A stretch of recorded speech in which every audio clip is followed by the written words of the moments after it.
Komið í sæl og blessuð og velkomin í Forystu og samskipti.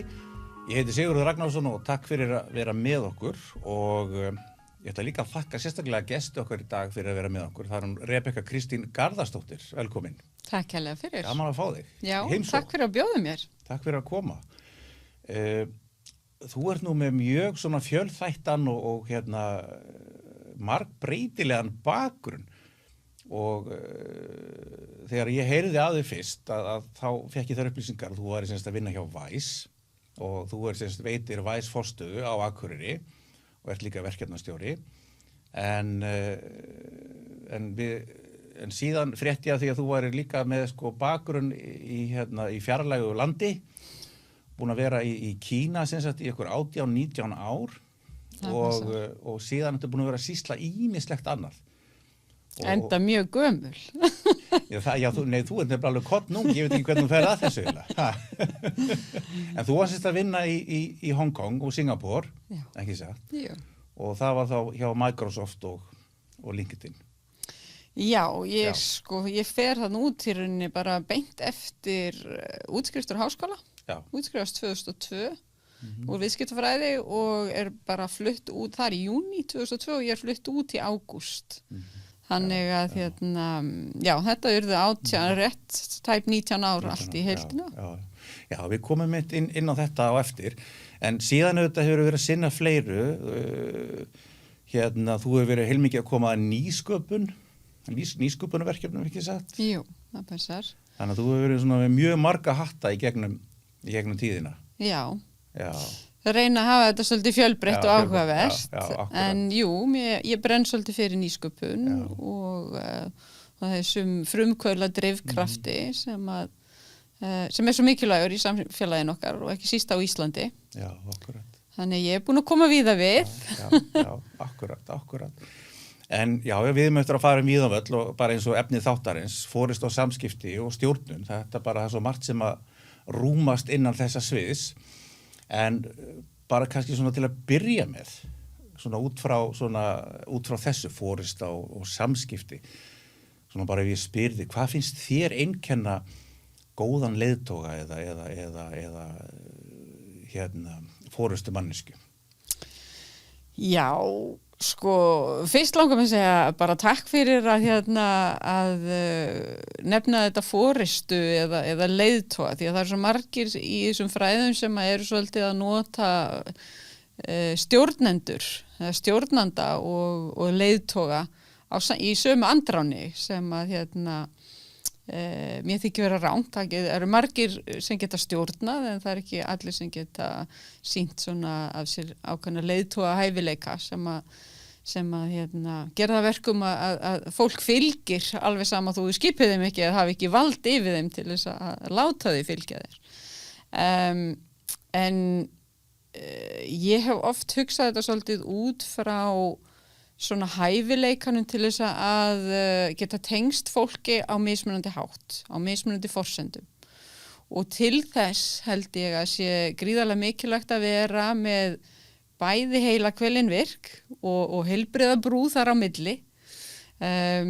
Það er, ef að fólk svona hneigist of mikið til annarar áttar, þá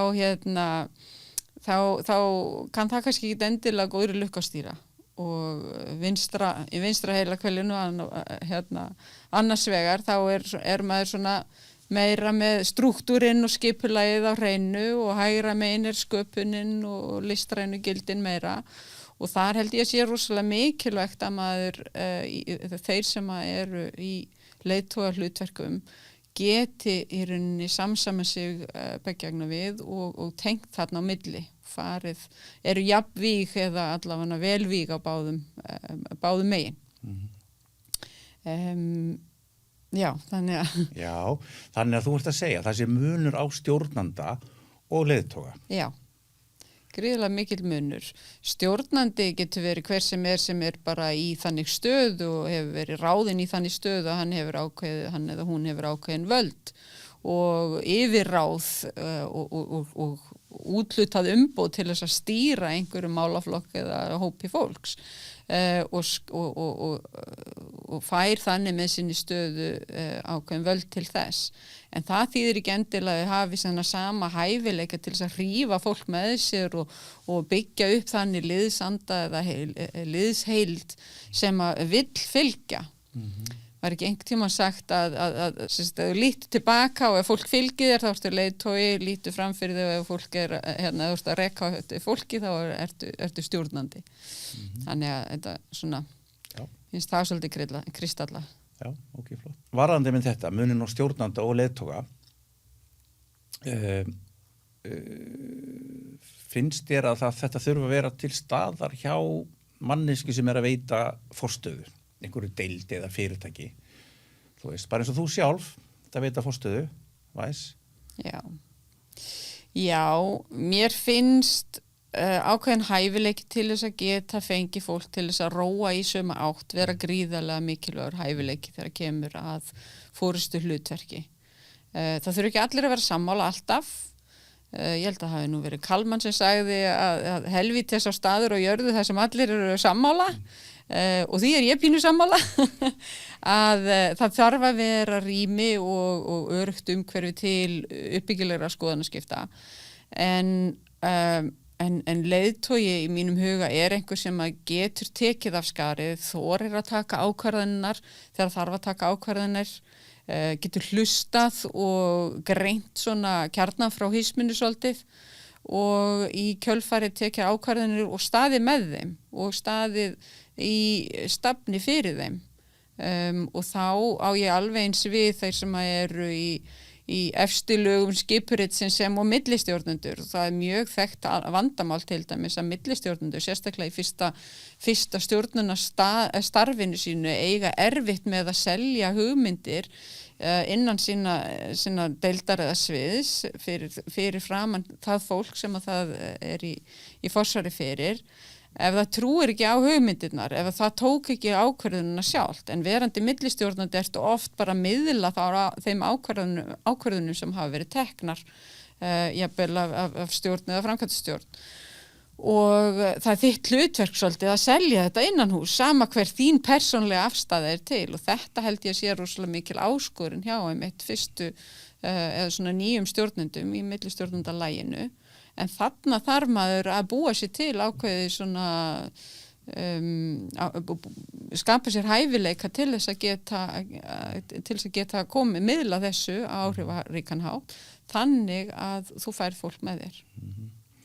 Já, þetta sem þú ert að lýsa þarna eins og með það þessi framtíðarsýn og það svona þessi þá ef ég skilið rétt bara svona þessi strategía, bara stefnumótunin sem það búið að fara fram stefnumótun, það ákveð framtíðarsýn, það búið að skilgreina markmiðin og jafnvel aðgerðaáætlanir og svo framvegis í kjölfarið og svo þarf að framfylgja þessu. Hvernig, þú veist, eins og þetta snýr með millistjórnendur eins og þú ert að lýsa þessu, þú veist, að það getur verið krefjandi að vera þá millistjórnandi sérstaklega í byrjunskilu og reyndur, hvaða ráðmyndir þá gefa þeim í þessari stöðu? Fyrir það fyrsta að gera sér bara góða grein fyrir hvaða stöðu þeir að taka að sér til að byrja með. Maður sér það allt of oft að fólk gengur vel í sínum einstaklingsmiðuðu hlutverkum og ef það hefur svona ákveðna drift og háar hugmyndir hvernig þið vilji vinna sig upp í starfi að þá eru rosalega margir sem setja markið á einhvers konar stjórnundarstöðu. Og ég hef sjálf verið í þeirri aðstöðu að taka þannig framistöðu viðtöl eða starfsmannaviðtöl við fólk sem að vill komast í stjórnendastöðu og gjarnan sína fyrstu stjórnendastöðu. Og mín fyrsta spurning alltaf svo, hvað það svona við mannauðsmálin sem að heillar þig? Og þá finnst maður, veist, og þetta kannski besti sölumaðurinn minn sem vill verða yfirmaður sölusviðsins og þá finnum maður svolítið fyrir því að fólk rekkur svolítið við og segir hvað meinar, ég ætla að vera stjórnandi. Já, og þú gerir þig grein fyrir að mjög stór hluti af því að vera stjórnandi að bæði ráða og reka fólk, taka framistöðu og launaviðtöl, greiða úr bæði persónlegum og faglegum ágreiningi og svo framvegis. Þetta reynir gríðarlega á allt, ákveðna hæfileika sem að eru þér kannski ekki eðlislægir þegar að svo staða sem þú ert búin að vera að sinna hefur ekkert með mannauðsmál að gera til dæmis. Og þar finnst mér fólk stundum fara bara af stað án þess endilega að hugsa það til enda hvað það raunverulega sem að þessi stjórnunarstaða felur í sér. Þannig að bara það að fara vel upplýst og lesa sér vel til hvaða væntingar eru gerðar til þeirra sem eiga að fylla þessa stöðu, þá ertu strax orðin betur settur heldur en annars, eða þú ert bara búin að kynna þér vel hvað það er sem að þú ert að fara að annarkvort biðja eða taka að þér. Já. Þannig að þið skilir rétt að þú ert að tala þessi samskipti, þannig að þú ert í stjórnunarstöðu og þá getur líka að þú getur verið að leiða í stjórnunarstöðu, saman þetta að leiða og stýra, að þú þarft í raun og veru, eða hvað maður að segja, það er bara svo stór hluti af starfstímanum sem maður fer í sem mannlegu samskipti og það er bara verkefnið bara sem slíkt og það felur það í sér, þannig að fólki kannski ekki átta sig á því þegar það er að sækjast eftir svona stöðu eða hvað. Já, algjörlega. Já, og það er spurning þá hvort að þegar fólk heyrir þetta hvort að hætti við eða hvort að það bara, heyrðu, þetta er áskorun. Og það er ekkert að því að vilja eða vonast til þess að vinna sig upp í einhverja stjórnunarstöður. En það er alls ekki eina leiðin til þess að verða betri eða stækka í sínu starfi eða halda áfram að þróa sín starfsframa. Fólk sér þetta svolítið oft í einhverjum hillingum og sem einhver svona línulega framgöngu í starfsframa. En það er oft hægt að munstra saman starfsframa á allt annan hátt án þess endilega að verða stjórnandi og það er ekki öllum gefið að taka að sér þannig stöður. Já.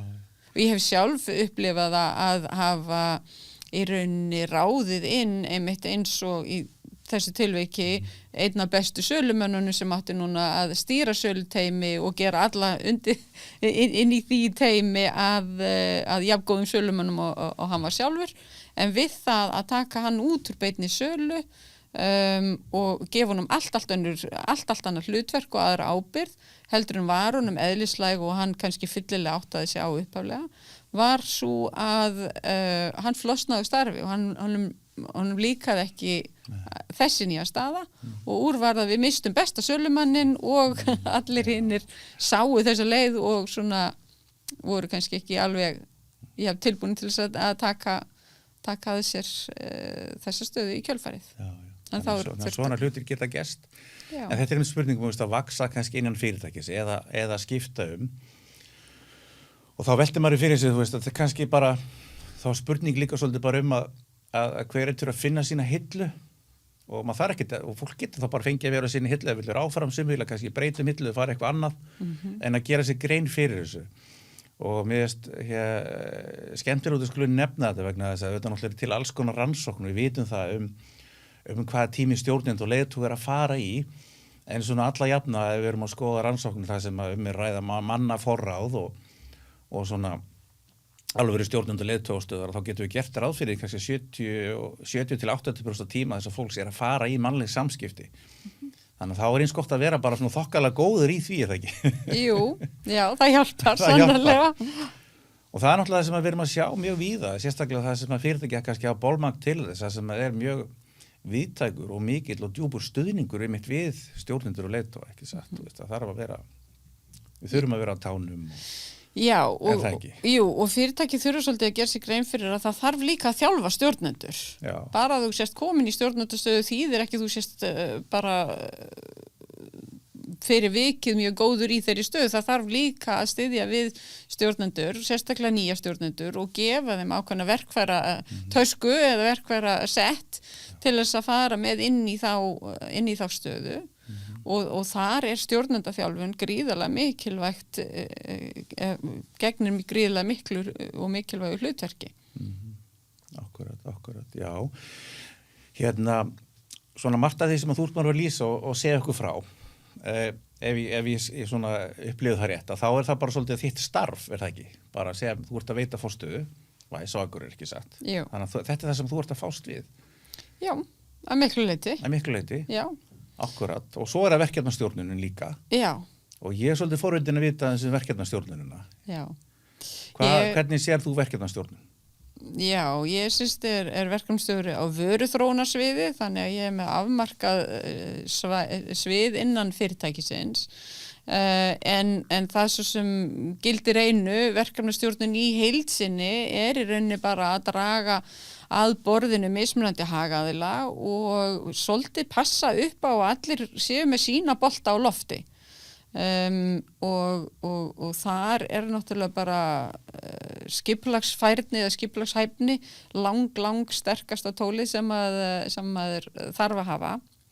Án þess þá er framimanns innan verkefnastjórnunar held ég fyrir eitthvað stuttur. Þú þarft að geta verið með augun allstaðar og verið með eitthvað kerfisbundið skipulag á því sem að þarf að vinnast. Og svolítið að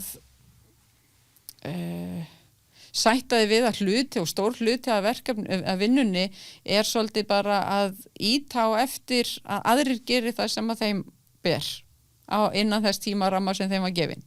Þannig að þetta svolítið svona þegar maður að eiga við fullorðið fólk, þá stundum svona hugsa maður hvort að maður ætti yfir höfuð að þurfa að vera endalaust að minna fullorðið fólk á að vinna vinnuna sína, en það eru bara allir rosalega uppteknir og forgangsröðun ekki alltaf á hreinu og það þarf bara svolítið að passa upp á þetta og úr því hefur orðið til þetta hlutverk verkefnastjórar. Og mér finnst þeir gríðarlega mikilvægir hlekkir í allri starfsemi og sannarlega í mínu núverandi starfi það þannig. Við erum að vinna þvert á margar deildir, fólk með mjög ólíka hagsmuni og ólíka forgangsröðun og ólíka sýn á forgangsröðun. Þannig að mikið af þessu tilkomið með ferlamyndun og ferlastjórnun og þar leik ég lykilhlutverk ásamt öðrum verkefnastjórum innan fyrirtækisins. Já, ég get trúið því að þetta sé svona flóknir ferlar, upplýsingatækni fyrirtæki og þú bara segja okkur aðeins frá því, hvað það að gera? Við tengið aðeins kannski við svo verkefnastjórnuna. Við erum þessi hugbúnaðarhús, erum að búa til kerfi fyrir viðskiptavini út allt, bæði á Íslandi og erlendis í mismunandi geirum, þannig að starfsemin mjög fjölbreytt og nýverið erum við búin að sameinast þekkingu, fyrirtæki sem hét Þekking, sem að breikar okkar vöruúrval ennþá frekar og sá hluti sem ég í rauninni að starfa innan vöruþróunin, sem að búa til og viðhalda öllum okkar vörum. Stór hluti af þeim byggja á bókhaldskerfum Microsoft, þannig að það er svolítið stór hluti af því sem ég geri, en svo erum við með veflausnir í viðbót við það endalaust að bætast við erum með skjalastjórnunarkerfi sem er annað fyrirtæki sem við keyptum inn, þannig að eins og ég segi vöruúrval Væs að endalaust að stækka og það þessi samtvinning allra þessara þráða sem að við eru áskorunni sem við stöndum frammi fyrir sem fyrirtæki í dag og bjóða upp á svona heildstæðar lausna mengi fyrir alla okkar viðskiptavini.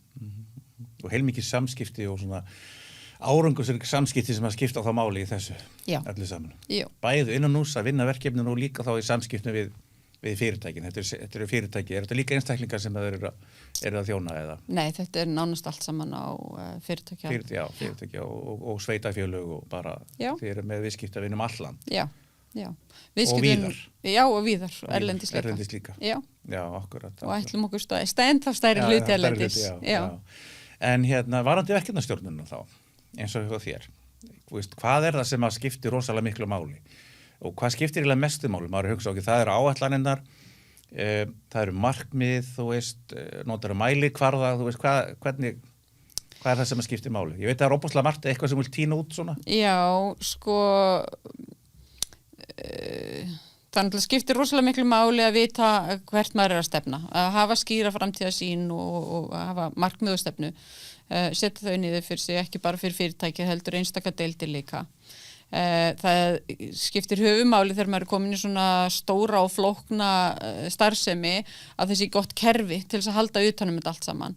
Bæði til að halda utanum samskiptin þannig að maður geti fylgt eftir við náttúrulega í gríðarlega mikilli þjónustu við alla okkar viðskiptavini þannig að við þurfum að geta haft kerfi sem að þjónar bæði viðskiptavinum og er auðvelt fyrir viðskiptavinin að nota til þess að vera í samskiptum við okkur bæði þegar eitthvað kemur upp á en líka þegar eru með einhverja hugmyndir að nýri vöruþróun eða nýri virkni innan núverandi kerfa til dæmis. Þannig það er gríðarlega mikilvægt að það sé ekki eitthvað sem að týnist bara af því að það var nefnt í einhverju samtali eða á einhverjum tölvupóstum í enga pósttólfum í hinga og þanga.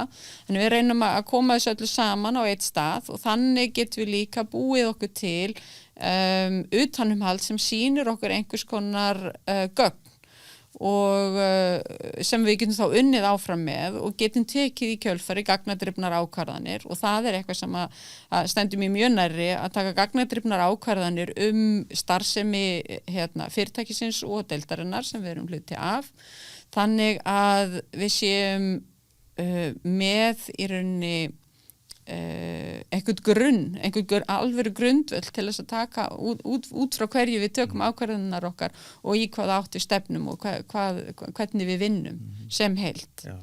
Þannig að kerfið skiptir rosalega miklu máli. Þú ert að vera með gott fólk á réttum stöðum, þú ert að vera með samstarfsvilja og þar kom við inn á bara hluti eins og kúltúr og hvers konar andi er innan teymisins eða fyrirtækisins. Hvaða tón viltu slá í samskiptunum? Það er gríðarlega mikill munur frá einu fyrirtæki til annars hvernig samskiptamátinn er. Þannig að allt býr þetta til þetta sama ekosystem í kringum verkefnadrifna vinnu eins og við erum í hjá Væs. Tala gagnadrifnar ákvarðanir. Hvað var í dæmi það? Hvað upplýsingar er þetta að skoða? Bara sem dæmi. Sem dæmi við erum með tölverðan fjölda af mismunandi kerfum. Hvaða kerfi er mikilvægast af þeim öllum? Hvernig ákveðum við það? Er það kerfið sem með flestu viðskiptavinnuna? Er það kerfið sem gefur á okkur mestu tekjurnar? Er það kerfin sem að eru fæstir böggarnir eða vandræðin eða vandamálin sem koma upp? Er það þá besta kerfið? Er það kerfin sem eru í kjarnan sem að öll hin kerfin tengjast við þannig að þetta snýr svolítið að því að átta sig á eða geta greint hvað erum við með í höndunum og hvaða ef ég tala eins og vandamálin eða áskorunir sem við erum að eiga við allar ábendingar til dæmis frá viðskiptavinum. Við þurfum að greina þetta í hvað kerfum er þetta, hver er samnefnarinn hérna. Er það eitthvað eitt kerfi sem er verra en annað eða er það einhver starfsmaður sem að svara seint og illa og á ófullnægjandi hátt sem gerir það verkum að svartíðinni hans eða hennar er verri eða hægari heldur en hjá einhverjum öðrum. Snýr þetta einhverjum ákveðnum deildum, er þetta einstök tilvik eða er þetta endurtekin tilvik, þarf að taka á einhverju og innleiða einhverju nýja ferla. Þetta er allt saman með gögnin af vopni getum við farið í að greina betur hvaða kerfi eru betri en önnur, hverjir eru að standa sér betur en aðrir þannig að við séum með mælanlega árangurs mælikvarða til þess að hjálpa okkur að tjúna starfsemina hjá okkur. Já, takk fyrir að deila þessu. Þá kemur eitt í bugun á mér sem oft tala maður sér svolítið svona íslensk því að svo ætlum við að þetta smástundu að greppa til Asíu að það er myndið svona þessi hugsunaháttur sem er ofta að tala sem sé íslensku. Þetta er svona bara reddast það er kannski ekki verið að skoða hlutin eitt ábúðslega vel hvert við erum að fara eða hverju markmiðin eru. Já. En þetta er bara alveg brilljant hugmynd og við bara kýlum á þetta því að þetta reddast, skilurðu. Hvað segir það? Er það alveg bara svona no í þessu? Nei, ég held að það sé rosalega hollt að það sé þarna eitthvað jafnvægi. Þessi íslenski hugsunarháttur, sérstaklega fyrir mig sem að bara í rauninni fer beint út á vinnumarkaðin á erlendum vinnumarkaði en ekki á íslenskum. Það var rosalega ferskt og brakandi viðhorf að koma inn í atvinnulífi á Íslandi og átt að sjá, það er svona hæfilegu dass af kæruleysi í gangi. En að því sögðu, þá ég mjög glöð að þú skildi nefna þetta því að þetta eitthvað sko, ef þið hefði spurt mig hver stærsti munurinn á því að vera í mínum störfum erlendis og hafandi núna komið heim og verið að vinna í 2 mismunandi fyrirtækjumstofnunum að þá það svolítið þetta. Þessi hugsunagangur þetta reddast og sem frábær upp að því marki að það verði ekki að kæruleysi og agaleysi og að maður sé ekki farin að gefa afslátt af fagmennsku og svona ábyrgð finnst mér. Þannig að ég held að það sé bæði betra, maður vill hafa maður vill sannarlega ekki sleppa þessum hugsunahætti en innan þessa ramma að það sé verið að vinna í einhver ákveðna átt og eftir einhverjum sameiginlegum markmiðum. Þannig að það verður bara að beisla þetta svona. Það hafa bönd á þessu. Já, svolítið að beisla. Bara höfum fagmennsku og já, svona það sem ég vil kalla ábyrgð, þú veist, berum ábyrgð á okkar og sínum fagmennsku í öllum okkar vinnubrögðum. Já. Já, algjörlega. Já. En ég held að við séum bara komin til Asíu þá núna einmitt, af því að þú varst að starfa þar svo lengi, Hong Kong og Singapore, fyrir Microsoft og LinkedIn, en þú stofnaði líka fyrirtækið þar, þannig að kannski byrja þar. Já. Hvað varst að bralla halda í? Sko, 18 árum frekar margt, sko, því að þetta voru... eins og með þessi fyrirtæki sem varst að stofna. Hvað varum að ræða þar? Já, ég vann ansi víða á þessum tíma. Ég fer út í rauninni af því að systir mín, hún flutt til Hong Kong með sínu þáverandi manni sem að fór út að stýra sölu sæplasts á sínum tíma. Og þau fara þarna út, flytja út ára á undan mér. Hún ljósmóðir og ákveður að fara út í eigin rekstur á ljósmæðraþjónustu. Hringir í mig nýútskrifaða úr viðskiptafræði úr háskóla og spyr hvort að þetta sé ekki eitthvað sem við gerum bara saman systurnar. Og ég hafði engu að tapa, fannst þetta frábært, 24-5 ára gömul og bara það frábært að flytja til Hong Kong og fara að reka ljósmæðraþjónustu, af hverju ekki. Þannig að ég stekk til og flytt hann út og til að byrja með var þetta náttúrulega bara hún í bíl með síma og ég að taka niður pantanir og segja henni hvert hún ætti að fara næst í heimaþjónustu og maður aðstoð og slíkt. En svo vatt þetta upp á sig og varð mjög fljótlega stærsta einkarekna ljósmæðraþjónustana í Hong Kong. Og þær voru nokkrar, við vorum ekki eina. og hún hélt áfram að reka þetta alveg þangað til að hún flutti heim einhverjum 19 árum síðar sjálf, sko. Ég var þarna viðloðandi við þennan rekstu fyrstu árin. Svo var þetta bara komið við stækkuðum starfsemina og opnuðum svona klínik í miðbæ Hong Kong.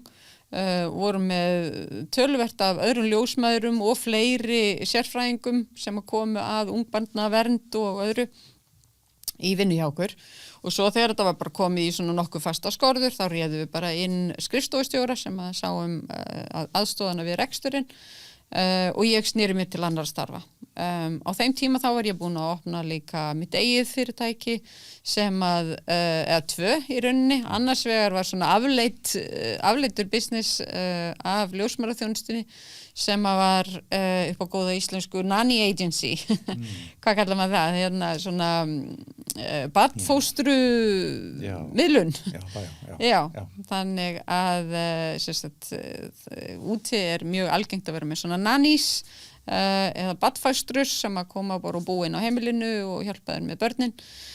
Ég bjó með einni slíkri og í gegnum hennar kynntist hóp af öðrum, þetta mjög mikið til breskar konur sem að í þessu og fór svo að bjóða viðskiptavinum Anneley sem var ljósmæðraþjónustan upp á þessa framhaldsþjónustu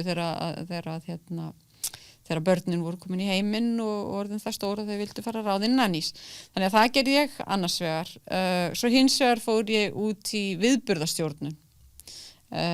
Ég svona tarnamanneskja í vinnu og þykir gaman að vinna mjög mikið í einhvern afmarkaðan tíma og pústa svo inn á milli og það hentaði mér mjög mikið að taka mér svona viðburði eða þá það gat allt verið frá því að vera einstaks viðburður, einhver árshátíð eða eitthvað slíkt upp í þessana vikulanga ráðstefnur sem að tók marga vikur að undirbúa, ekkert allar í Hong Kong sumar, ég ferðaðist Asíu og viðburðinu voru út allt en á þessum tíma þá var búin að vera var Hong Kong búið að gangi gegnum fuglaflensu og fleira og þannig að það var ekkert rosalega margir að ráða fólk í fullt starf sérstaklega ekki útlendinga sem að fylgdi því þær skorður að þeir þurfti að sponsora mann til þess að maður fengi atvinnuleyfi þannig að þá í staðinn ákvað ég bara að stofna mitt eigið fyrirtæki, fékk í rauninni dvalarleyfi og atvinnuleyfi í gegnum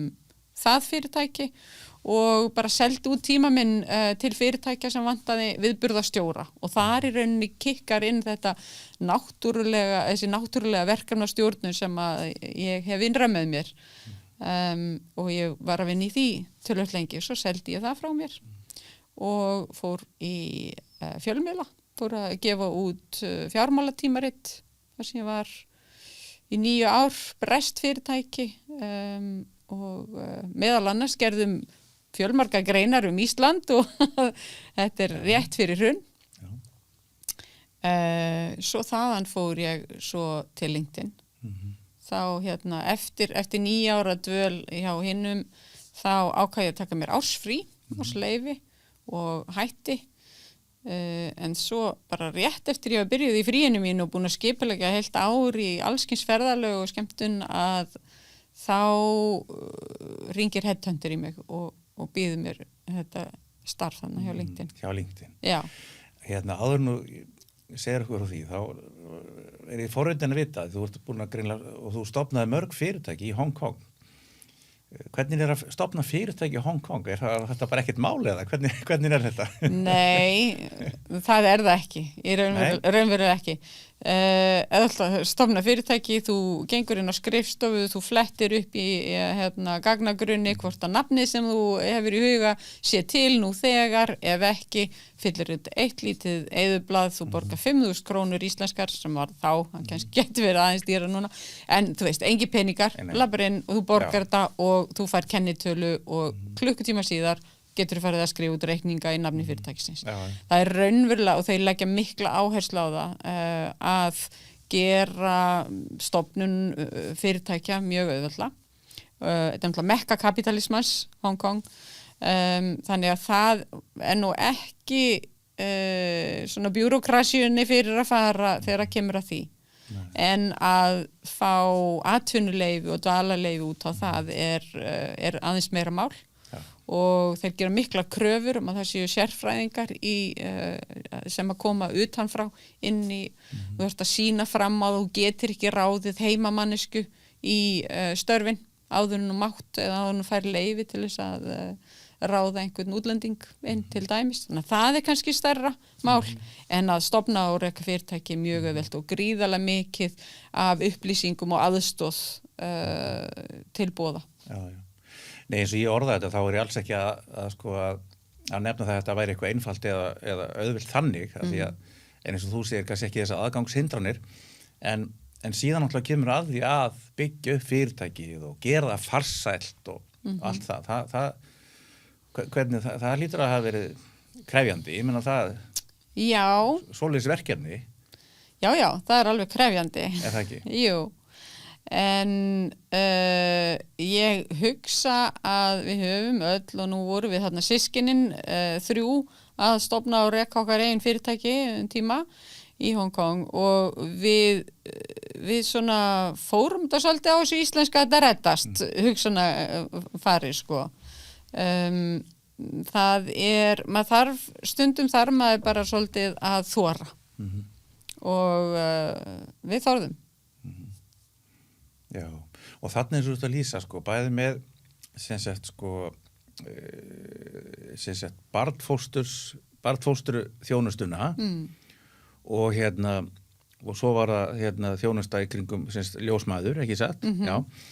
En þið komið þarna að þú komst auðvitað samt á okkur svona þörf á markanum, það var eitthvað þarna, þó það var eitthvað aðilega þarna fyrir og þá sást þú tækifæri eða hvað? Já, ég og kannski ekki síst systir mín sem var ljósmóðurinn og sá bara í rauninni þörfina fyrir það að þarna í Hong Kong þetta rosalega kínverskt samfélag og ríkist tungumálið kínverska, en á sama tíma voru þarna 350.000 útlendingar og mikið til sérfræði mentað fólk einmitt út af þessum hindrunum til þess að fá dvalar- og atvinnuleyfi og þannig að fyrir viki var þetta fólk í góðum stöðum, það var með góðar tekjur, það hafði efni á að borga fyrir einkarekna heilbrigðisþjónustu, en á sama tíma var rosalega lítil þjónusta í boði fyrir þá sem að kannski alast upp við eins og evróskar konur hafa til dæmis gert og séð í gegnum tíðina að aðstoðin í kringum fæðingu og ungbarna vernd og allt þetta var allt annað lögmál í kringum þetta í Hong Kong. Þú fékkst ekki þess að sömu aðstoð, þú varst ekki með ljósmóðurina þína og fórst ekki endilega á þau námskeið eða foreldranámskeið sem voru í boði fyrir fæðingu, voru kannski á kínversku og áherslan á náttúrulegar fæðingar og brjóstakjöf og annað var bara allt önnur í kínversku menningaheimi heldur en vestrænum sem við þekkjum. Þannig að ég ætla nú ekki að taka kredit fyrir það því að það var systir minn sem ljósmóðurinn sem áttaði sig strax á að hér eru tækifæri til þess að bjóða upp á þjónustu og þetta væri þá í 7 milljóna borg, þá erum við að fara að þjónusta bara fólk á barnsegnar aldri sem að með ensku eða sem að vil fá þjónustuna á ensku. Já. Og það og þessi störf, þessi fyrirtæki, þetta, því ég fór að hugsa sko tungumálið, þannig að þá það allt á ensku, eða hvað? Já. Heyrðu, þú fórst í frí og síðan var þið rænt sem sagt af LinkedIn og svo Microsoft. Já. Heyrðu, ég langar endilega heyra frá þessu. Hvað gerðist þarna eiginlega? Já, þau höfðu samband og sannfærðu mig það að ferðast Suður á Ameríku væri ekki jafn mikilvægt eins og stökkva á þetta einstaka tækifæri að stýra þarna, þetta var ný staða sem að fólst í því að stýra sölu fyrir markaðslausnir LinkedIn sem að LinkedIn skiptist í 3 meginparta og markaðslausnir LinkedIn er einn hluti af þeim og hann vantaði mannesku í að stýra sölunni fyrir Norður-Asíu á þeim tíma. Og bæði var þetta LinkedIn sem að flott brand, eitt af 10 bestu sem mæla sem eitt af 10 bestu fyrirtækjum í heimi til að vinna fyrir, leggja gríðarlegan metnað í að vera bara svona employer brand sem fólk vill vinna fyrir og starfar eftir hæstu stöðlum og mikið að mjög áhrifamiklu en líka áhrifaríku fyrir fólki sem vinnur þarna. Þannig að mér fannst það svolítið flott að þau væru að falast eftir mér í vinnu. Þannig að ég setti ferðaplönin á ís og fór að vinna hjá þeim. Það sem að byrjaði sem sölustjórstaða yfir Norður-Asíu varð svo fyrir alla Asíu á tíma og fljótlega eftir það kaupir Microsoft LinkedIn. Og þar með ég orðin starfsmaður hjá Microsoft en sem að í rauninni breytti kannski dagstaglega ekkert mjög miklu en jú, það vissulega hafði áhrif á stjórnunarhætti og þarna var ég í 2,5 eða tæp 3 ár, eitthvað svo leiðis. Þangað til að aðstæður breyttust á ný og ég fór að hugsa, nei, heyrðu, nú fer ég í fríið og ég tók ársfrí og það hafi verið þarna tæpum 3 árum síðar heldur en ég upprunalega planaði. Já. Sko ég veit ekki alveg líka bara að heyra hvað þér finnst, eins og með LinkedIn sko, að þetta sé svona, veist, ein lýsingi sem maður heyrt að þetta sé svona, þetta er svona samfélagsmiðl sem er svona, hvað maður segja, meira bara svona starfstengt eða professional Facebook eða hvað maður segja, þú veist, eitthvað svoleiðis. Já. Þannig að þetta er eitthvað sem bara hefur verið að vaksa gríðlega mikið, alveg bara frá byrjunum þegar LinkedIn stofnaði ekki satt. Já. Þannig að eins og þú segir að þetta er náttúrulega risastórt fyrirtæki, keypt af Microsoft og síðan mjög áhugavert einmitt að þetta sé svona eitt af þessum fyrirtækjum sem er eftirsóknarvert að vinna hjá, bara gott að vinna hjá, frábært að vinna hjá. Hvernig, ef þú ert til að deila því aðeins með okkur, hvernig birtist það starfsfólki? Það væri svona gott að vinna hana. Hvað var verið að gera? Þetta er rosalega amerísku stjórnunarstíll á þessu. Þau leggja mjög mikið upp úr það sem kallað employer branding. Bara þau vilja að fólk sé rosalega stolt að því að vinna hjá LinkedIn, það er allt saman merkt, þú bara mætir í vinnuna og þú færð ból og húfu og penna og bara skrifblokkir, ég veit ekki hvað og það er allt saman merkt með LinkedIn. Þannig að þau gera rosalega mikið upp úr því að starfsmenninir séu bara markaðstól fyrirtækisins meðal annars. Skal engan 100, það eru fleiri 1000 mann sem að vinna hjá fyrirtækinu. Þannig að það er rosalega áhrifaríkt. Einu svona ári til dæmis, þá fórum við alltaf í svona söluráðstefnu, fóru 6.000 sölu menn og konur LinkedIn til Las Vegas og þá helgi sá maður ekkert nema LinkedIn bara allstaðar þessum fórst spilavítunum og tónleikunum og út á veitingastöðum þá sástu bara á bakpokum og bólum og út allt sástu LinkedIn. Þannig þau gera rosalega mikið upp úr því. Það sem þau gera líka rosalega vel er að þau fylgja mjög vel straumum og stefnum í starfsmannamálum, í rekstri fyrirtækja, við vorum Harvard Business Case í mjög mörgu og þú fannst alveg fyrir því og bæði sko fagmennskunni sem að birtist í því hvernig þau koma hlutunum frá sér og hvernig þau innleiða sama hvort það eru nýjir ferlar eða ný kerfi eða hvað það er sem þau eru að reyna að hafa áhrif á, þau eru að fá þúsundir starfsmanna allan heim til þess að vinna á einhvern einn ákveðin hátt. Þannig það er gríðarlega mikið lagt upp úr því hvernig þetta er kynnt fyrir starfsfólki og hvað er farið í. En þú fannst það strax bæði fyrir þessar fagmennsku í starfsháttum. En á móti koma líka gríðarlega miklar kröfur á starfsmennina og þetta er rosalega eftirsóknarverð störf og það eru margir hituna. Þannig að fyrir vikið verður þetta rosalega árangursmiðað í allri stjórnun og ef þú ert ekki að skila þínu og stendur ekki fyrir því sem að þú ert átt að vera að standa fyrir, þá er veran mjög skamlíf innan fyrirtækisins, þannig að þetta er svona Shark Tank sko. Þetta er alveg þar. Já, en til þess að þá standa sig og ná þessu markmiðum á árangri, er þá verið að nota sérstætt hvatakerfi til þess eða hvernig? Já. Og hvernig er það? Er það mismunandi milli deilda eða eftir hvað fólk er að sinna eða hvernig er það? Já, það tekur alveg með að hver þín staða er og innan hvaða sviðs þú starfar. En það þurfa allir að setja sér markmið sem er brotið niður eftir fyrirtækinu, eftir landinu, eftir sviðinu, eftir teiminu.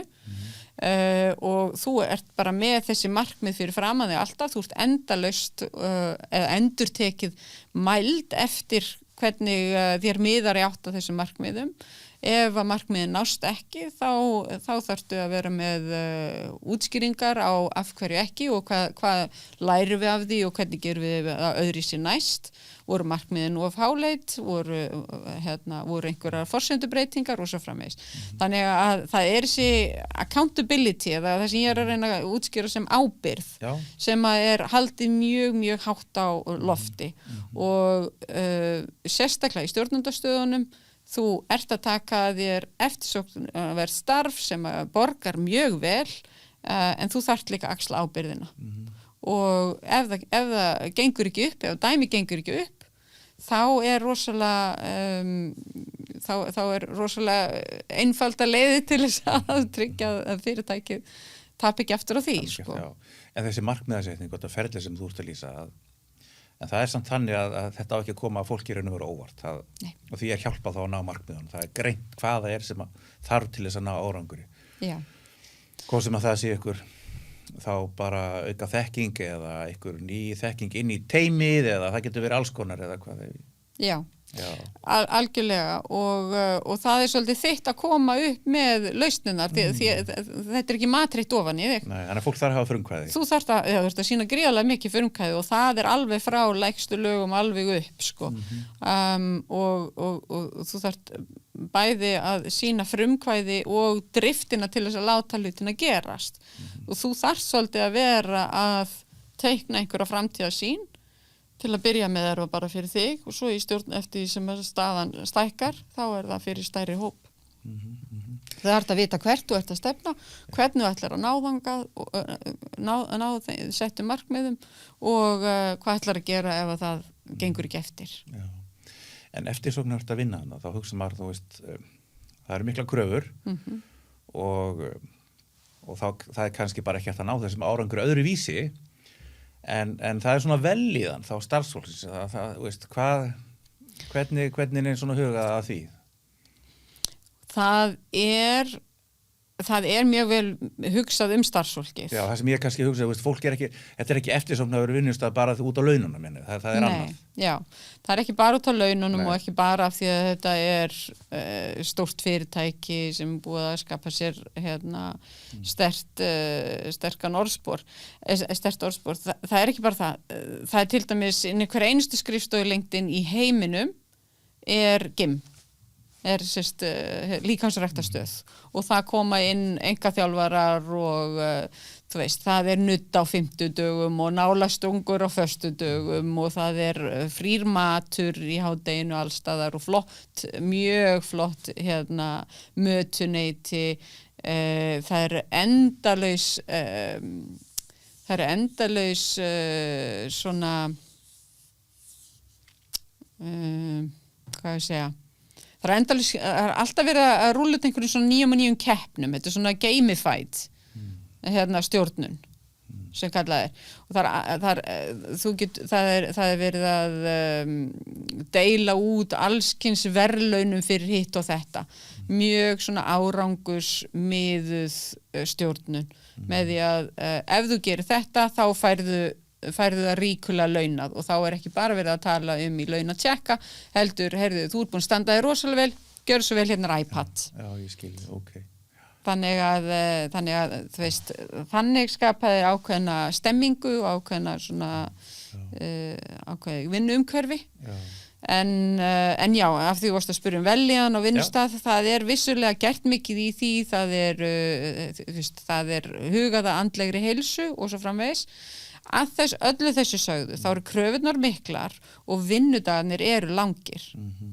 Þannig að þegar ég kem til Íslands og kem í alla þessa umræðu skerðingu vinnuvikunar og eitthvað svona og sem ég fannst nú þegar vera töluvert mikið styttri heldur hún var í Asíu öll árin sem ég var þar, þá var það kannski eitt af þessum stærstu lífsgæðum sem ég hafði bara ekki hreinlega átta mig á að ég væri að farast á misvið.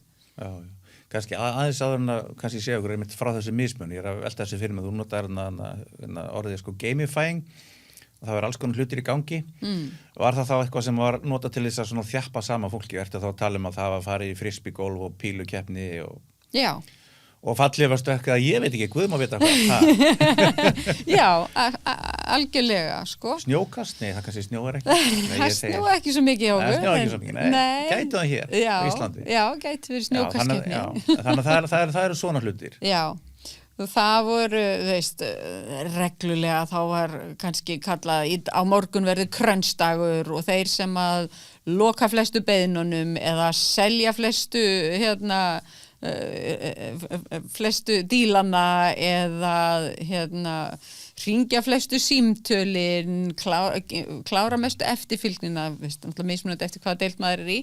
Þú veist, það var bara deild fyrir deild, voru sett eitthvað, þú veist, nú ætlum við öll að vera ekstra dugleg og svo er þetta einhvers staðar keppni á milli einstaklinga eða milli sviða og þeir sem vinna, þeir vinna eitthvað flott, eitthvað alvöru.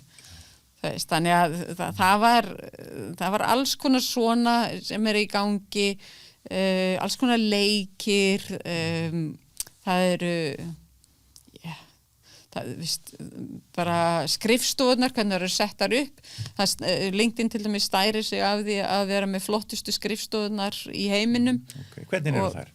Það eru yfirleitt mjög hátt uppi, vorum upp á efstu hæð í skíakljúfri í Hong Kong, við vorum reynda með dýrustu skrifstofur LinkedIn. Hvað er það hátt uppi? Í þeim turni vorum við upp á 34. hæð. Já.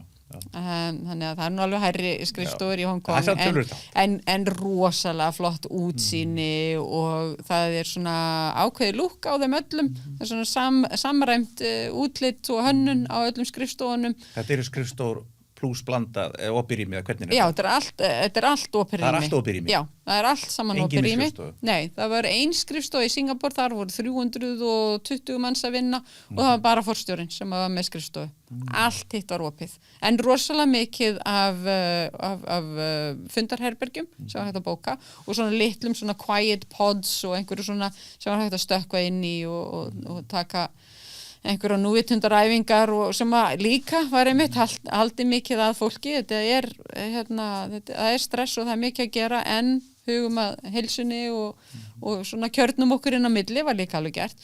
Það er til dæmis hægt að skrifa á alla veggina allstaðar. Það er rosalega mikið að svona verið að hugsa upp átt fundum, mikið af standandi fundum fyrir að heldur fólk sitji og kóðunni og hann í stólana sko, það var mikið lagt áhersla á gangandi fundi, fara út og bara takiði powerfundi í göngutúr og svo komið tilbaka og svo er allt saman skjalað eftir á. Þannig að já, það eru framúrstefnulegir stjórnunarhættir og alltaf verið að vinna með hvað er nýjasta nýtt í stjórnendaheiminum og stjórnendafræðunum sem er verið að gera og það er innleitt inn í starfsemina. Áhugavert þetta með þessar ólíku fundargerðir, eða þess að ekki fundargerðir, það er náttúrulega fundargerðir en þessi tegundafundur. Já. Já, gangandi fundur, standandi fundur. Já. Þá vantilega sitjandi fundur og alls konar. Hvernig var það ákvarðað? Hvaða tegundafundi á að nota? Það var bara í höndum stjórnenda. Já. Já, hvað það algjörlega sjálf til dæmis fyrir mitt svið. Hvernig valdur það, veist? Varstu að hugsa þá bara að hafa þetta fjölbreytt eða var það út af tegund þess verkefni sem var að vinna eða þess verkefna hluta eða hvernig?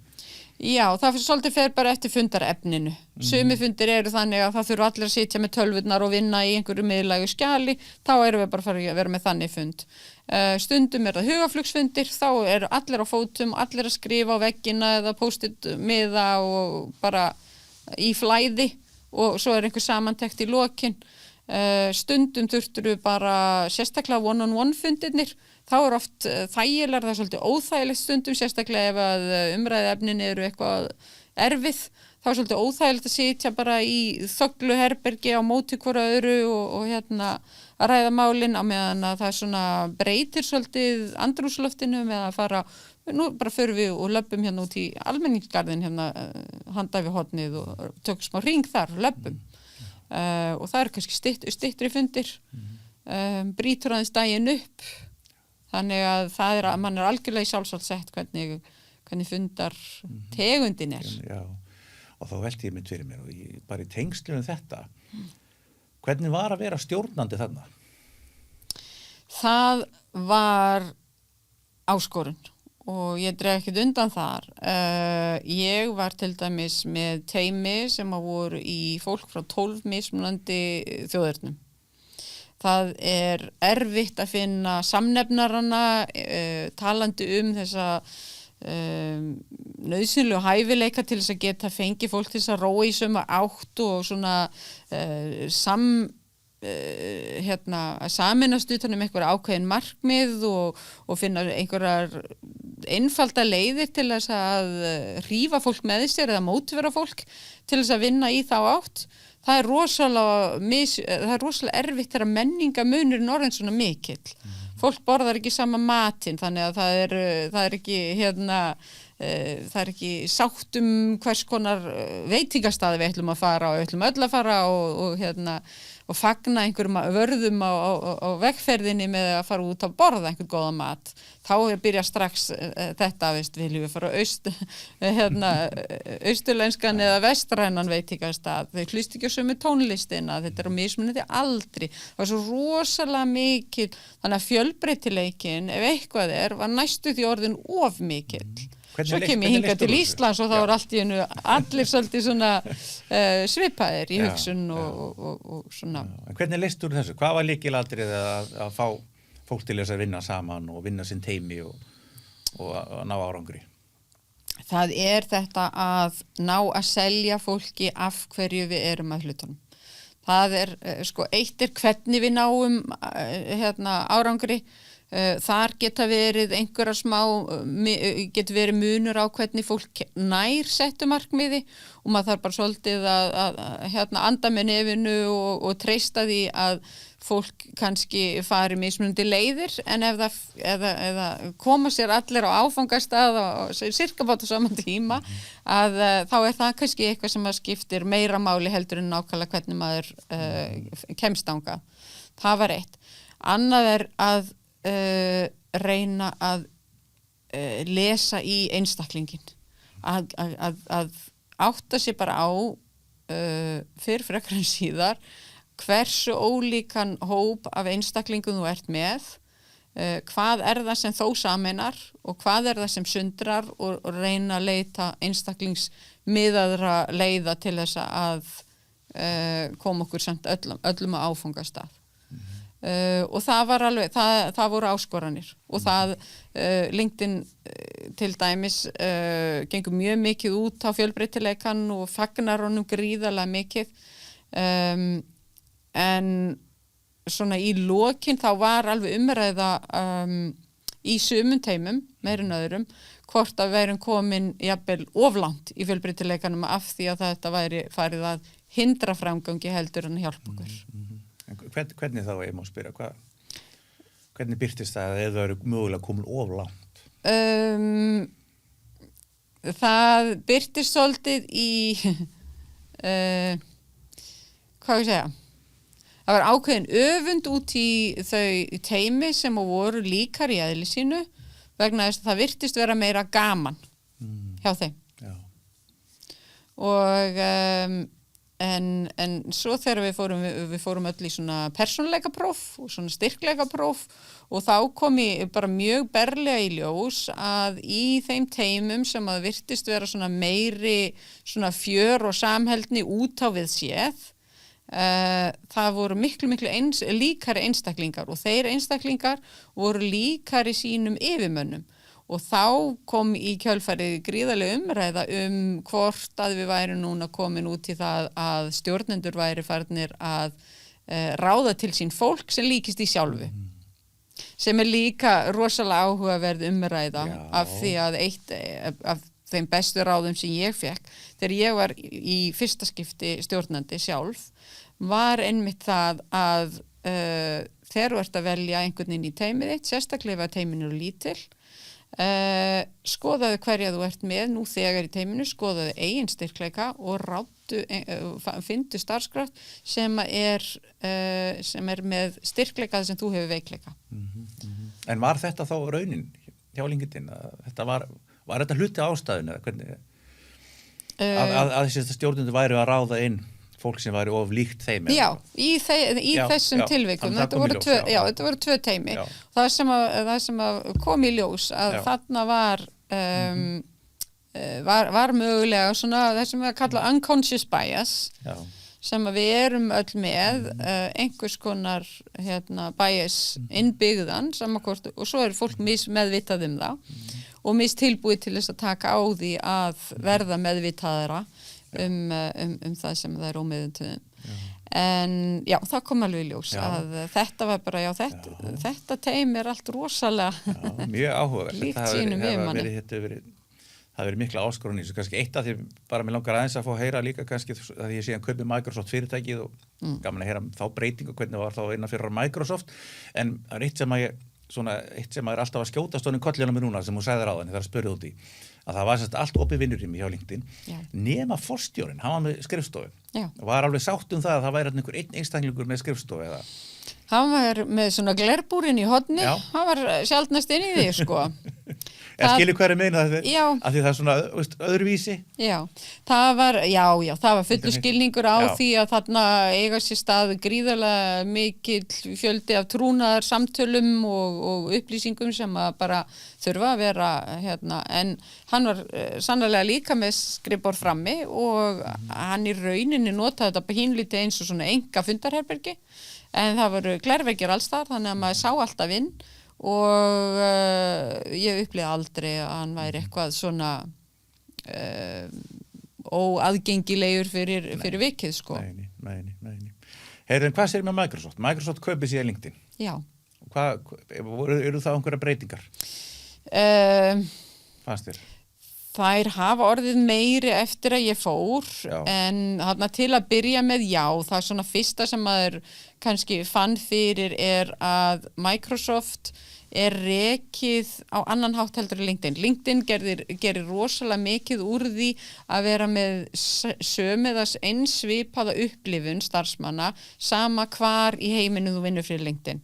Það var eins og ég nefndi þetta samræmda útlit á skrifstofunum og og svona meira svona við erum öll einheild.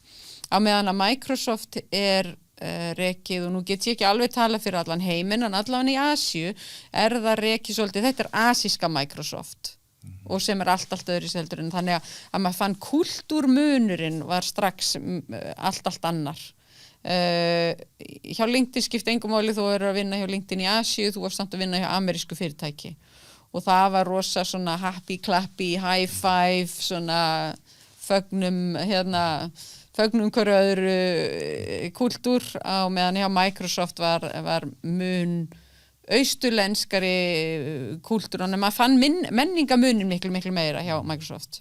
Að því sögðu þá náttúrulega var það bara móðurfyrirtæki og LinkedIn rosalega sterkt vörumerki sem áfram var og er rekið sem slíkt. En til dæmis núna þá er engin eftir í Hong Kong skrifstofunni hjá LinkedIn sem er vestræn. Það er bara asískt starfsfólk þar í dag. Okay, þannig það er tölur. Þannig það strax breytist rosalega mikið. Já. Heyrðu svona í lokin, þá förum við aftur heim. Já. Og þá dettur mér bara í hug, býtu, af hverju varstu þá að breyta af hverju varstu að koma heim? Það var heilmikið breyting fyrir það ekki satt. Bara alveg ný verkefni.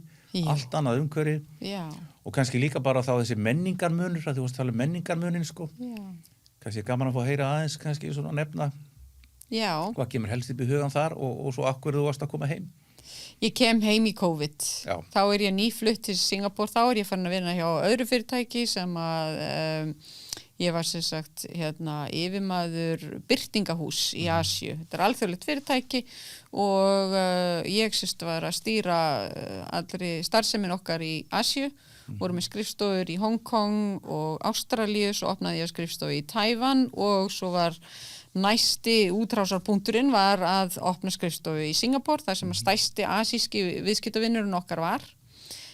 Ég geri það, flyt þangað í nóvember 2019, mitt í miðjum óeirða öldu í Hong Kong, þannig að þá flyt ég frá Hong Kong til Singapore og í janúar byrjar COVID. og svo bara hélt það áfram að stækka og verða meira og verra. Birtingahúsið okkar, birtingahúsið sem ég vann hjá, sérhæfði sig í markaðsráðgjöf og markaðsherferðum fyrir fjármálafyrirtæki. Og hafandi verið í Hong Kong þegar SARS kom, sem setti bara allt á hliðina og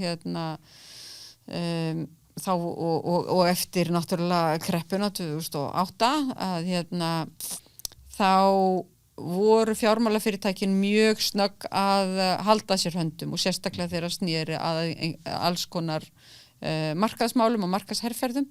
Þannig að mjög fljótlega kom í ljós að þetta myndi verða langtíma verkefni fyrir okkur.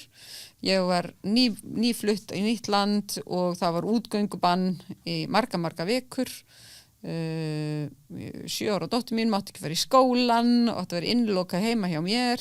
Ég var að róa lífróður fyrir fyrirtækið að reyna að halda okkur á floti og eftir nokkra mánuði af þessu þá ákvað ég bara nú ætla ég bara að fara heim til Íslands. Á þessum tíma var mikið talað það að mögulegt gjaldþrot Icelandair, öll önnur fyrirtæki eða flugfélög voru hætt að fljúga til Íslands og ég fekk bara allt í einu á tilfinninguna að Ísland væri að fara að loka og sem var ekkit rosalega skrítin hugmynd því að Nýja-Sjáland til dæmis var nýbúið að tilkynna þeir væru að loka og eftir 2 vikur verður landinu lokað, allir sem ætla að fara verða að fara núna, allir sem ætla að vera taki ákvörðu núna og eða komið heim strax þegar 2 vikur og svo bara lokaði landinu og ég hugsaði þetta bara mjög líklega að gerast fyrir Ísland líka, ekki síst ef Icelandair fer á hausinn.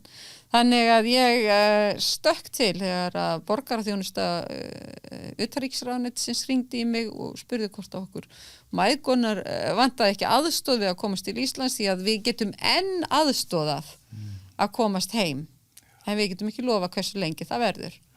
Og þá hugsa ég þetta fólk veit eitthvað sem ég veit ekki, nú best ég fari heim. Já. Þannig að ég svo sem bara pakkaði í kassa og vissi ekkert að ég skildi eftir gæludýr sem ég var nýbúin að kaupa mér og sagði nágrannanum að passa það og ég myndi nú koma eftir 3 mánuði og sækja það aftur. En svo liðu bara árin og bæði Singapore og Hong Kong voru lokuð og Hong Kong einna lengst af öllum löndum. Þannig að þegar ég loksins kemst aftur til Hong Kong 3 árum eftir ég var þar síðast og opna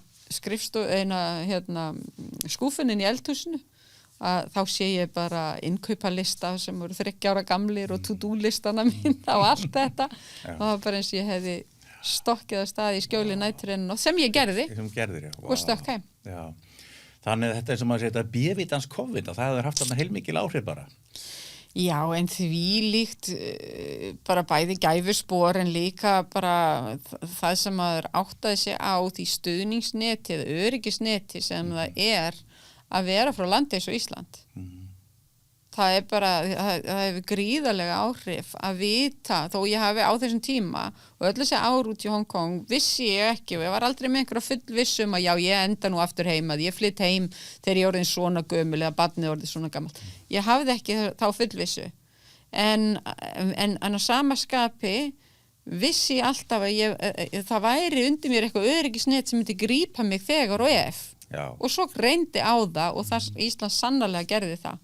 Ég kem úr útgöngubanni og grímuskyldu og skólaleysi og svo framvegis til Íslands. Jú, við þurftum að loka okkur af í 2 vikur fyrst og gerðum það bara. En eftir það fór dóttir mín lóðbeint á sumarbúðir með fullt af öðrum börnum og kynniskrökkum á núleitni. Engin grímuskylda. Barnastarfi fullum gangi, alls konar, allt í boði einhvern veginn og þetta var bara yndislegt. Þannig að þú ert sátt við þetta? Já. En allt önnur verkefni sem að taka við Íslandi? Já. Ég svo sem ætlaði, dóttir mín er fædd og uppalinn í Hong Kong þannig ég var nú ekkert endilega viss hvernig hún myndi svona ná að fóta sig í íslensku samfélagi. Íslenskan var ekki sérstaklega sterk allavega og þannig ég ætlaði ekkert að fara að vinna strax og var náttúrulega bara með starfslokasamning frá mínum störfum í Asíu. Þannig ég var ekkert í einhverjum spreng að finna mér eitthvað nýtt en svo hnaut ég verkefnastjórastöðu hjá SSNE, Samtökum sveitarfélaga og nýsköpunar á Norðurlandi eystra sem að hljómaði bara vel, verkefnastjórnun, eitthvað sem að mér bara meðfætt og hjá svona opinberu batteríi sem að gefi manni innsýn inn í svo marga mismunandi kema atvinnulífsins og fyrir einhverja sem að hefur ekki starfað, ég er rauninni beint út úr háskóla flutt frá landinu. Þannig ég hef aldrei verið fullorðin á atvinnumarkaði á Íslandi og vantaði talsvert upp á tengslanetti með að við aðra sem að eru búin að vera hérna í mörg ár. Þannig að fyrir mig var þetta fullkomið tækifæri til þess að skyggnast inn í alla þessa mismunandi keima atvinnulífs. Ekki onni í pólitíkin en nóg nálægt inni til þess að átta mig á hvernig ákvarðanir eru teknar og hvernig svona stefnumótun heils landsluta fer fram. Þannig að þetta var rosalega áhugavert fyrir mig og einmitt kýtlar þessa þörf fyrir fjölbreytileikan að fara á einum fundi orkumál yfir í menntamál yfir í tala við einhvern einstakling sem er að reyna að koma undir sér fótunum í einhverju frumkvöðlaverkefni. Akkurat. En hvar sérðu þetta 5 ár? Hvernig er framtíðin? Alltaf aftur út? Já. Er það stefnan? Það er stefnan. Sko, veit ekki alveg hvort það eru 5 ár en ekkert langt þar frá. Þá verði ég komin aftur með annan fótinn erlendis. Þá verði ég svona bona fide giggari, er ekki allir svolítið í gig economy. Það, eins og ég sagði áðan, ég er svona tarnamennska, það henta mér vel að taka mér afmörku verkefni með upphaf og endi og skýr markmið og þá finn ég leiðina, aðsettu markmiði, vinn sleitulega staðinni og skila af mér og þá er bara rosa fínt að taka svolítið pásin á milli. Þannig sé ég fyrir mér framtíðina. Að koma, þess að vera í íslenskum verkefnum en ekkert endilega og búa bara að hluta til erlendis. Dóttir mín verður komin í menntaskóla og farin að sjá eins og sjálf og ég verði einhvers staðar að læra spænsku. Já, hljómar vel. Bara svona í blálokin, einhver bók eða podcast eða eitthvað sem að þú vilt mæla með þig? Ég er svolítið að spyrja, hvað næri þig svona sem stjórnanda? Já. Sko, það kannski hljómar pínulítið svona korni en það sem nærir mig er samstarfið við mína nánustu samstarfsmenn. Ég sæki rosalega mikið, ég fæ rosalega mikið að láni frá fólki sem ég er að vinna með og ég hefur verið einstaklega heppin með samferða fólk, bæði persónulega en líka faglega. Þannig að ég er mjög mikið að máta mig bara við mitt samferða fólk í lífinu og ég er mjög gaman að spyrja aðra þeirra skoðanir á þeim málefnum og verkefnum sem er fyrir frá mig. Þannig ég er meira þar. Les því miður ekki nógu mikið af bókum þessa dagana og ekki alveg komin á podcastvagnin ennþá. Nei. En, já. Herru, glæsilegt. Við erum búin að fara víðan völl og gætum eflaust haldið áfram. Já. Það er svo margt sem við búin að vera að gera. Skemmtilegt og spennandi. Já, og bara áhugavert líka umræðefni, samskipti og fórsta, þetta er náttúrulega bara svo víðfemt og bara takk fyrir að bjóða mér að koma og spjalla við þig allt saman. Bara takk kærlega fyrir að koma og deila þessu með okkur. Rebekka Kristín Garðarsdóttir, bara takk innilega fyrir. Takk sem leiðis. Og gangiði vel.